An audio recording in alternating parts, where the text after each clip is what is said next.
India England ವಿರುದ್ಧದ ಮೊದಲ ಪಂದ್ಯವನ್ನ ಗೆಲ್ತು ಅನ್ನೋದೇನೋ ನಿಜ. ಉಳಿದ 2 ಪಂದ್ಯಗಳಲ್ಲಿ ಇನ್ನೊಂದು ಪಂದ್ಯವನ್ನ ಗೆದ್ದುಕೊಂಡ್ರು ಕೂಡ ಸರಣಿ ಕೈವಶವಾಗುತ್ತೆ. ಆದರೆ ಬಿಸಿಸಿಐಗೆ ಅಸಲಿ ಚಾಲೆಂಜ್ ಬೇರೆನೇ ಇದೆ. ಕ್ಯಾಪ್ಟನ್ ರೋಹಿತ್ ಶರ್ಮಾ ಪರ್ಫಾರ್ಮೆನ್ಸ್ ದಿನದಿಂದ ದಿನಕ್ಕೆ ಪಾತಾಳಕ್ಕೆ ಹೋಗ್ತಾನೆ ಇರೋದು ತಲೆಬಿಸಿ ತಂದಿಟ್ಟಿದೆ. ಮತ್ತೊಂದು ಅಂತ ಚಾನ್ಸ್ ಕೊಟ್ಟಾಗ್ಲೆಲ್ಲ ಬರೀ ನಿರಾಸೆಯೇ ಆಗ್ತಾ ಇದೆ. ಪದೇ ಪದೇ ಅವಕಾಶ ಕೊಟ್ಟಿರುವಂತ ಬಿಸಿಸಿಐ ಇದೀಗ ಟೀಂ ಇಂಡಿಯಾಗೆ ಹೊಸ ನಾಯಕನ ಹುಡುಕಾಟದಲ್ಲಿದೆ. ಅದಾಗಲೇ ಒಬ್ಬ ಆಟಗಾರನ ಮೇಲೆ ಕಣ್ಣಿಟ್ಟಿದ್ದು ಆತನಿಗೆ ಪಟ್ಟ ಕಟ್ಟೋ ಲೆಕ್ಕಾಚಾರದಲ್ಲಿದೆ. ಅಷ್ಟಕ್ಕೂ ಯಾರು ಆ ಪ್ಲೇಯರ್, ಹೇಗಿದೆ ಅವರ ಪರ್ಫಾರ್ಮೆನ್ಸ್, ರೋಹಿತ್ ಉತ್ತರಾಧಿಕಾರಿ ಸಿಕ್ಕಾಯ್ತಾ? ಈ ಬಗ್ಗೆ ಕಂಪ್ಲೀಟ್ ಮಾಹಿತಿಯನ್ನು ಕೊಡ್ತೇನೆ. ನಾನು ಶಾಂತ. ನೀವು ಸುದ್ದಿಯಾನದ ಸಬ್ಸ್ಕ್ರೈಬರ್ ಆಗೋದಿಕ್ಕೆ ಮರಿಬೇಡಿ. ತವರಿನಲ್ಲೇ ನ್ಯೂಜಿಲೆಂಡ್ ವಿರುದ್ಧ ಸೋಲು. ಆಸ್ಟ್ರೇಲಿಯಾದಲ್ಲಿ 10 ವರ್ಷಗಳ ಬಳಿಕ ಬಾರ್ಡರ್ ಗವಾಸ್ಕರ್ ಟೆಸ್ಟ್ ಸರಣಿ ಸೋಲು ಟೀಂ ಇಂಡಿಯಾಗೆ ದೊಡ್ಡ ಆಘಾತ ನೀಡಿತು. ಒಂದ್ ಕಡೆ ತಂಡ ಮುಗ್ಗರಿಸ್ತಾ ಇದ್ರೆ, ಮತ್ತೊಂದು ಕಡೆ ಕ್ಯಾಪ್ಟನ್ ರೋಹಿತ್ ಶರ್ಮಾ ಕೂಡ ಫ್ಲಾಪ್ ಶೋನಿಂದ ಹೊರಬರ್ತಾ ಇಲ್ಲ. Back to back red ball ನಲ್ಲಿ ಎಡವಿದ್ರು ಕೂಡ ಏಕದಿನ ಮಾದರಿಯಲ್ಲಿ ಕಂಬ್ಯಾಕ್ ಮಾಡಬಹುದು ಎಂಬ ನಿರೀಕ್ಷೆಯನ್ನು ಇಟ್ಕೊಳ್ಳಲಾಗಿತ್ತು. ಆದರೆ ಇಲ್ಲೂ ಕೂಡ ಟೂಸ್ ಪಟಾಕಿಯಾಗಿದ್ದಾರೆ. ಇದೇ ಕಳಪೆ ಫಾರ್ಮ್ ಬಿಸಿಸಿಐಗೆ ಹೊಸ ಸಾರಥ್ಯನ ಹುಡುಕುವಂತೆ ಮಾಡಿದೆ. ಭಾರತ ತಂಡದ ಮುಂದಿನ ನಾಯಕ ಯಾರು ಅನ್ನೋ $1 ಮಿಲಿಯನ್ ಪ್ರಶ್ನೆಗೆ ಕೇಳಿ ಬರ್ತಾ ಇರುವಂತ ಉತ್ತರವೇ ಸ್ಟಾರ್ ಆಲ್ರೌಂಡರ್ ಹಾರ್ದಿಕ್ ಪಾಂಡ್ಯ. ರೋಹಿತ್ ಶರ್ಮಾ ಬಳಿಕ ಹಾರ್ದಿಕ್ ಪಾಂಡ್ಯಗೆ ಪಟ್ಟ. ನ್ಯೂಜಿಲೆಂಡ್ ಮತ್ತು ಆಸ್ಟ್ರೇಲಿಯಾ ಟೆಸ್ಟ್ ಮ್ಯಾಚ್ ಸೋತಂತ ಬೆನ್ನಲ್ಲೇ ಭಾರತಕ್ಕೆ ಹೊಸ ನಾಯಕನನ್ನ ನೇಮಕ ಮಾಡುವಂತೆ ಸಾಕಷ್ಟು ಮಾತುಗಳು ಕೇಳಿ ಬಂದಿದ್ವು. ಇದೀಗ ಇಂಗ್ಲೆಂಡ್ ವಿರುದ್ಧದ ಏಕದಿನ ಸರಣಿ ಆರಂಭವಾದ ಬೆನ್ನಲ್ಲೇ ಈ ಚರ್ಚೆ ಮತ್ತೆ ಮುನ್ನೆಲೆಗೆ ಬಂದಿದೆ. ಸದ್ಯ ರೋಹಿತ್ ಶರ್ಮಾ ಟೀಂ ಇಂಡಿಯಾದ ಏಕದಿನ ಮತ್ತು ಟೆಸ್ಟ್ ಫಾರ್ಮೆಟ್ ಕ್ರಿಕೆಟ್ನ ಕ್ಯಾಪ್ಟನ್ ಆಗಿದ್ದಾರೆ. ಆದರೆ ಚಾಂಪಿಯನ್ಸ್ ಟ್ರೋಫಿ ಬಳಿಕ ಎಲ್ಲಾ ಮಾದರಿಯ ಕ್ರಿಕೆಟ್ಗೆ ನಿವೃತ್ತಿ ಘೋಷಣೆ ಮಾಡೋ ಚಾನ್ಸಸ್ ಇದೆ.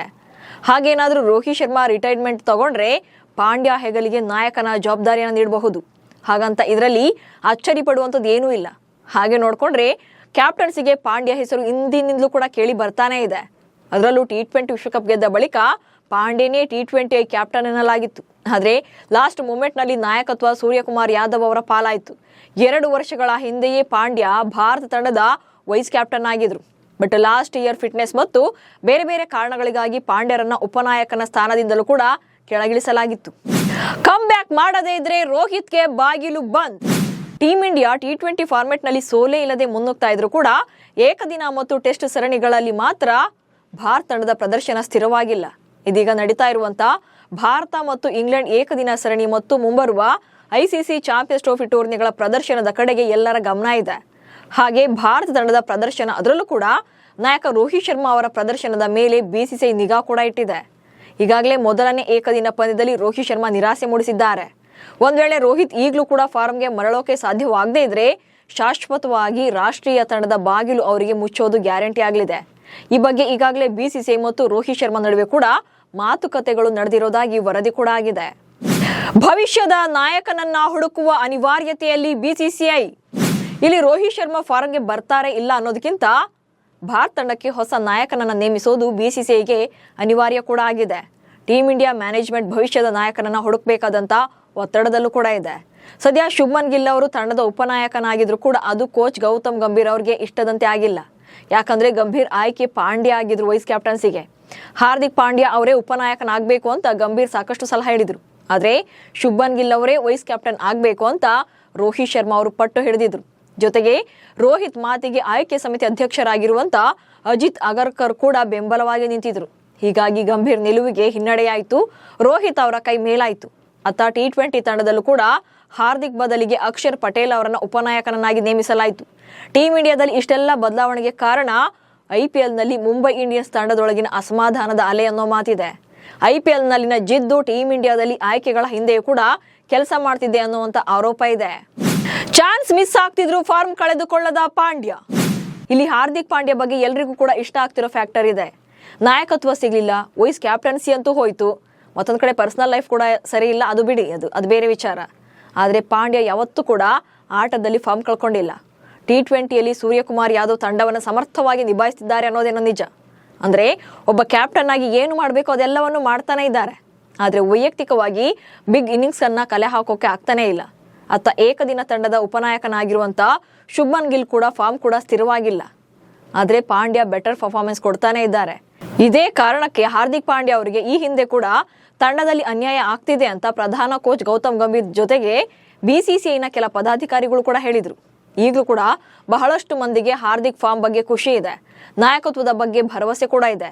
ಇದೇ ಕಾರಣಕ್ಕೆ ರೋಹಿತ್ ಶರ್ಮಾ ನಾಯಕನ ಪಟ್ಟದಿಂದ ಕೆಳಗಿಳಿಯೋ ಸಿಚುವೇಶನ್ ಬಂದ್ರೆ ಹಾರ್ದಿಕ್ ಪಾಂಡ್ಯ ಹೆಸರೇ ಮುಂಚೂಣಿಯಲ್ಲಿ ಕಾಣಿಸಿಕೊಳ್ಳೋ ಎಲ್ಲಾ ಸಾಧ್ಯತೆಗಳು ದಟ್ಟವಾಗಿವೆ. ಚಾಂಪಿಯನ್ಸ್ ಟ್ರೋಫಿ ಗೆಲ್ಲದೇ ಇದ್ರೆ ಪಾಂಡ್ಯಗೆ ಪಟ್ಟಾಭಿಷೇಕ. ಇಂಗ್ಲೆಂಡ್ ವಿರುದ್ಧದ ಏಕದಿನ ಸರಣಿ ಬಳಿಕ ಚಾಂಪಿಯನ್ಸ್ ಟ್ರೋಫಿ ಶುರುವಾಗಲಿದೆ. ಹಾಗೇನಾದ್ರೂ ಚಾಂಪಿಯನ್ಸ್ ಟ್ರೋಫಿಯನ್ನ ಗೆಲ್ಲೋಕೆ ತಂಡ ವಿಫಲರಾದ್ರೆ ಹಾರ್ದಿಕ್ ಪಾಂಡ್ಯ ಅವರಿಗೆ ಟೀಂ ಇಂಡಿಯಾದ ನಾಯಕತ್ವವನ್ನು ನೀಡಲಾಗುತ್ತೆ ಎನ್ನಲಾಗಿದೆ. ಈಗಾಗಲೇ ಚಾಂಪಿಯನ್ಸ್ ಟ್ರೋಫಿಯಲ್ಲಿ ಪಾಂಡ್ಯ ಕೂಡ ಸ್ಥಾನ ಪಡೆದಿದ್ದಾರೆ. ಈ ತಂಡದಲ್ಲಿ ಮುಖ್ಯ ಕೋಚ್ ಆಗಿರುವಂತಹ ಗೌತಮ್ ಗಂಭೀರ್ ಅವರು ಹಾರ್ದಿಕ್ ಪಾಂಡ್ಯ ವೈಸ್ ಕ್ಯಾಪ್ಟನ್ ಆಗಬೇಕು ಅಂತ ಕೇಳಿದ್ರು. ಆದ್ರೆ ರೋಹಿತ್ ಅದನ್ನ ಒಪ್ಪಲಿಲ್ಲ, ಹಾಗೆ ಅದನ್ನು ತಪ್ಪಿಸಿದ್ರು. ಹೀಗಾಗಿ ರೋಹಿತ್ ತಂಡದಿಂದ ಹೊರಗೇನಾದ್ರೂ ಬಿದ್ರೆ ಪಾಂಡ್ಯ ನೆಕ್ಸ್ಟ್ ಕ್ಯಾಪ್ಟನ್ ಆಗಬಹುದು ಅನ್ನೋದು ಖಚಿತವಾಗಿದೆ. ಸೂರ್ಯ ಕಳಪೆ ಫಾರ್ಮ್, ಪಾಂಡ್ಯ ಹೆಸರು ಮುನ್ನೆಲೆಗೆ. ಅಷ್ಟಕ್ಕೂ ಪಾಂಡ್ಯ ಹೆಸರು T20 ಸ್ವರೂಪದಲ್ಲೂ ಕೂಡ ಕ್ಯಾಪ್ಟನ್ಸಿ ರೇಸ್ನಲ್ಲಿ ಕೇಳಿ ಬರ್ತಾ ಇದೆ. ಸದ್ಯ T20 ನಾಯಕನಾಗಿರುವಂತಹ ಸೂರ್ಯಕುಮಾರ್ ಯಾದವ್ ಅವರು ಫಾರ್ಮ್ ಅನ್ನ ಕಳ್ಕೊಳ್ತಿದ್ದಾರೆ. T20ಗಳಲ್ಲಿ ನಾಯಕತ್ವವನ್ನು ಮರಳಿ ಪಡೆಯೋಕೆ ಹಾರ್ದಿಕ್ ಪಾಂಡ್ಯ ಅವರಿಗೆ ಇದು ಪ್ಲಸ್ ಆಗಬಹುದು. ಕ್ಯಾಪ್ಟನ್ ಸೂರ್ಯಕುಮಾರ್ ಯಾದವ್ T20 ಕ್ರಿಕೆಟ್ನ ಅಧಿಪತಿ ಅನಿಸಿಕೊಂಡಿದ್ರು ಕೂಡ ನಾಯಕನ ಪಟ್ಟಕ್ಕೇರಿದ ಬಳಿಕ ಶೈನ್ ಆಗ್ತಾ ಇಲ್ಲ. ಸೌತ್ ಆಫ್ರಿಕಾ ವಿರುದ್ಧದ ಸರಣಿಗಳಲ್ಲಿ ಫ್ಲಾಪ್ ಆದಂತಹ ಸೂರ್ಯ ಇದೀಗ ಇಂಗ್ಲೆಂಡ್ ಸರಣಿಯಲ್ಲೂ ಕೂಡ ವೈಫಲ್ಯ ಅನುಭವಿಸ್ತಾ ಇದ್ದಾರೆ. ಕೇವಲ 6.50ಯ ಸರಾಸರಿಯಲ್ಲಿ ಹೀನಾಯವಾಗಿ ರನ್ ಗಳಿಸಿದ್ದಾರೆ. ಇದೇ ರನ್ ಈಗ ಸೂರ್ಯನ ಸಾಮರ್ಥ್ಯದ ಬಗ್ಗೆ ಪ್ರಶ್ನೆಗಳನ್ನು ಎತ್ತುವಂತೆ ಮಾಡಿದೆ.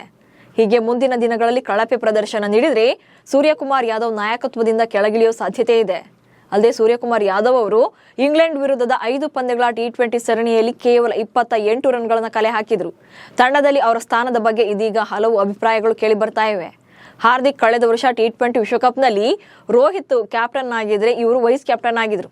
ಆದರೆ ಫಿಟ್ನೆಸ್ ಕಾರಣದಿಂದಾಗಿ ಮುಂದುವರಿಯೋಕೆ ಸಾಧ್ಯವಾಗಲಿಲ್ಲ ಪಾಂಡ್ಯಗೆ. ನಾಯಕತ್ವದ ವಿಚಾರದಲ್ಲಿ ಈ ಹಿಂದೆ ಹಾರ್ದಿಕ್ ಪಾಂಡ್ಯ ಅವರು ಸಾಕಷ್ಟು ಸಲ ಹಿನ್ನಡೆಯನ್ನು ಅನುಭವಿಸಿದ್ದಾರೆ. ಫಿಟ್ನೆಸ್ ಸಮಸ್ಯೆಗಳಿಂದ ಅವರು ನಾಯಕತ್ವವನ್ನು ಕೂಡ ಕಳ್ಕೊಂಡಿದ್ದಾರೆ. ಆದರೆ ಅವರ ಫಾರ್ಮ್ ಉತ್ತಮವಾಗಿದೆ ಅಂತ ಬಿಸಿಸಿಐನ ಕೆಲ ಆಯ್ಕೆದಾರರು ಮತ್ತು ಗಂಭೀರ್ ಹೇಳಿದ್ದಾರೆ. 15 ತಿಂಗಳ ಬಳಿಕ ಏಕದಿನ ತಂಡಕ್ಕೆ ಮರಳಿರುವ ಪಾಂಡ್ಯ. ಚಾಂಪಿಯನ್ಸ್ ಟ್ರೋಫಿ ಮತ್ತು ಇಂಗ್ಲೆಂಡ್ ವಿರುದ್ಧದ ಏಕದಿನ ಸರಣಿಗಾಗಿ ಪ್ರಕಟ ಮಾಡಿರುವಂತಹ ತಂಡದಲ್ಲಿ ಸ್ಥಾನ ಪಡೆದಿರುವಂತಹ ಹಾರ್ದಿಕ್ ಪಾಂಡ್ಯ 15 ತಿಂಗಳ ಬಳಿಕ ಏಕದಿನ ತಂಡದಲ್ಲಿ ಕಾಣಿಸಿಕೊಳ್ತಿದ್ದಾರೆ. ಅಕ್ಟೋಬರ್ 2023ರಲ್ಲಿ ಬಾಂಗ್ಲಾದೇಶ ವಿರುದ್ಧ ನಡೆದಿದ್ದಂತ ಐಸಿಸಿ ಏಕದಿನ ವಿಶ್ವಕಪ್ನಲ್ಲಿ ಹಾರ್ದಿಕ್ ಪಾಂಡ್ಯ ಕೊನೆಯದಾಗಿ ಪಂದ್ಯವನ್ನು ಆಡಿದ್ರು. ಇದೀಗ ಪಾಂಡ್ಯ ಆಗಮನದಿಂದ ಟೀಂ ಇಂಡಿಯಾದ ಮಿಡಲ್ ಆರ್ಡರ್ ಬಲಿಷ್ಠವಾಗಿದೆ. ಹಾರ್ದಿಕ್ ಪಾಂಡ್ಯ ಇಂಗ್ಲೆಂಡ್ ವಿರುದ್ಧ T20 ಸರಣಿಯಲ್ಲಿ ಆಲ್ರೌಂಡರ್ ಪರ್ಫಾರ್ಮೆನ್ಸ್ ನೀಡಿದ್ರು. ಬೌಲಿಂಗ್ ಮತ್ತು ಬ್ಯಾಟಿಂಗ್ನಲ್ಲೂ ಕೂಡ ಮಿಂಚಿದ್ರು. ಒಟ್ನಲ್ಲಿ ರೋಹಿತ್ ಶರ್ಮಾ ಯುಗಾಂತ್ಯ ಹತ್ತಿರವಾದಂತೆ ಕಾಣ್ತಾ ಇದೆ. ಮಹೇಂದ್ರ ಸಿಂಗ್ ಧೋನಿ ನಾಯಕತ್ವದಲ್ಲಿ 2007ರ T20 ವಿಶ್ವಕಪ್ ಮತ್ತು 2013ರ ಚಾಂಪಿಯನ್ಸ್ ಟ್ರೋಫಿಯನ್ನು ಗೆದ್ದ ತಂಡಗಳಲ್ಲಿ ರೋಹಿತ್ ಶರ್ಮಾ ಸದಸ್ಯರಾಗಿದ್ದರು. ನಾಯಕನಾಗಿ 2024ರ T20 ವಿಶ್ವಕಪ್ ಅನ್ನ ಗೆಲ್ಲಿಸಿಕೊಟ್ಟಿದ್ದಾರೆ. ಚಾಂಪಿಯನ್ಸ್ ಟ್ರೋಫಿ ಫೆಬ್ರವರಿ 19ರಿಂದ ಆರಂಭವಾಗಲಿದೆ. ಭಾರತ ಫೆಬ್ರವರಿ 20ರಂದು ಬಾಂಗ್ಲಾದೇಶದ ವಿರುದ್ಧ, ಹಾಗೆ 23ರಂದು ಪಾಕಿಸ್ತಾನದ ವಿರುದ್ಧ ಮತ್ತು ಮಾರ್ಚ್ 3ರಂದು ನ್ಯೂಜಿಲೆಂಡ್ ವಿರುದ್ಧ ಲೀಗ್ ಹಂತದ ಪಂದ್ಯಗಳನ್ನು ಎದುರಿಸಲಿದೆ. ಚಾಂಪಿಯನ್ಸ್ ಟ್ರೋಫಿಯೇ ರೋಹಿತ್ ಪಾಲಿಗೆ ಕಡೆಯ ಟೂರ್ನಿ ಆದರೂ ಕೂಡ ಆಗಬಹುದು. ಸೊ ನಿಮ್ಮ ಪ್ರಕಾರ ರೋಹಿತ್ ಶರ್ಮಾರ ನಿವೃತ್ತಿ ಬಳಿಕ ಹಾರ್ದಿಕ್ ಪಾಂಡ್ಯಗೆ ಕ್ಯಾಪ್ಟನ್ ಆಗಬಹುದಾ? ಅವರಿಗೆ ಆ ಅರ್ಹತೆ ಇದೆಯಾ ಅನ್ನೋದನ್ನ ಕಮೆಂಟ್ಸ್ ಮೂಲಕ ತಿಳಿಸಿ. ಹಾಗೆ ಸುದ್ದಿಯಾನವನ್ನು ಫಾಲೋ ಮಾಡಿ. ನಮಸ್ಕಾರ.